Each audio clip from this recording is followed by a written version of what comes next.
Barney Saunders. At any point when you were a Scientologist, did it become apparent to you that there were many things that people outside of Scientology knew that Scientologists didn't?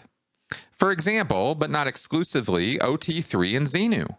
Did you ever ponder upon how it was that non-Scientologists could know such things? Barney, thank you very much for this question. This is a really good one because it brings me to mind. I get to say one of the things one of my favorite sayings now, which I actually keep on a Post-it note here because it's such a important piece of information for me, and I love passing it on, which is people make themselves stupid in order to hold on to their belief. When I was a Scientologist, I would see that people had posted confidential information online or had heard, or we would hear about people out there, squirrels. They were routinely 100% called. They were referred to all the time as squirrels. And they were former Scientologists, so they were, somehow off the rails, had gone off the reservation, had gone nuts as far as we were concerned. When I was a Scientologist, I thought in very simple terms when it came to stuff like this. And it was very easy for me to think in simple terms because I had a belief. I had a set of beliefs that I needed to hold on to. And in order to hold on to those beliefs, I had to ignore or just nullify this information, this counter information that would attack my beliefs. And so I could not allow that any former Scientologist would ever be telling the truth about Scientology. I bought into the propaganda line from OSA, from the Office of Special Affairs, and from Hubbard, that every single ex-Scientologist is a liar, is a scumbag, has overts, right, as moral transgressions against Scientology. And it was those overts that were causing them to complain and be critical. It was the missed withholds, right? That whole thing. All of that, if you don't know what I'm talking about, you got to check out my podcast a couple weeks ago where I go into the thought policing in Scientology.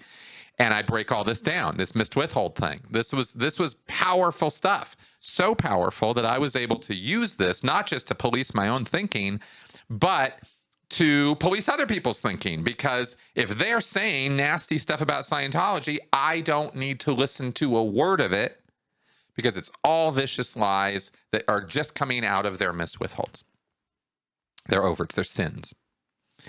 And so none of what they have to say has any value whatsoever.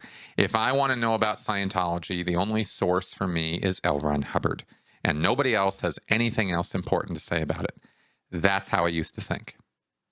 And I would keep myself stupid by thinking that way. But that's how it went.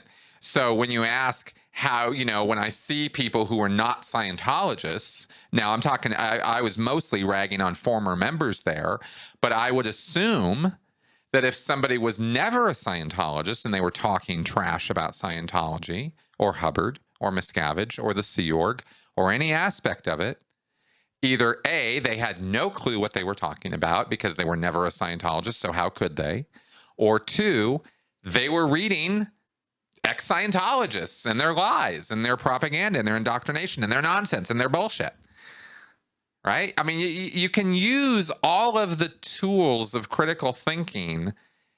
It's sort of, I don't know what you want to call it, mal-critical thinking, like bad critical thinking. It's just, you can take all the principles and you can turn them on their ear and apply them to nullify truth. Right? Because remember, our brains don't exist to sort out objective truth. We only need a story that makes sense to us. And the story that made sense to me when I was a Scientologist is that former Scientologists would leave because of their overts and would then try to corrupt and tarnish and ruin Scientology. And Scientology is the only road out. Scientology is the only hope we have. So these are the bad guys. So I'm going to listen to them? No way. I don't care what they have to say. I don't care. Right? They're evil and they must be destroyed. And that's how I thought about those people as a Scientologist. So, so that was about as much thinking as I had to do about it. And that's like the, the harsh reality of how thought policing, that sort of self thought policing worked for me. And it was powerful stuff. So you can understand why it took so long, and why it would take, when you're in a headspace like that, why it would take a personal affront of magnitude. It would take some kind of blow to you, something to literally snap you out of it, to wake you up. I mean, it's just words to express the idea. You're not really asleep. You're very awake, if anything. I mean, when I was a Sea Org member and a Scientologist, I felt like I was, energized and on fire a lot because of the power of that belief and the feeling of power, the empowerment that made me feel. So I felt the exact opposite of asleep, but mentally speaking and critically thinking wise, I was totally asleep at the wheel. I wasn't applying any critical thinking to this stuff. So that's kind of how I dealt with that. And I believe that I was far from alone in how I would process information like that as a Scientologist. And so I thought that might be of, describing all that. I hope that answers that question. And that was how I basically interpreted non-Scientologists or enemies of the church and what they had to say about it.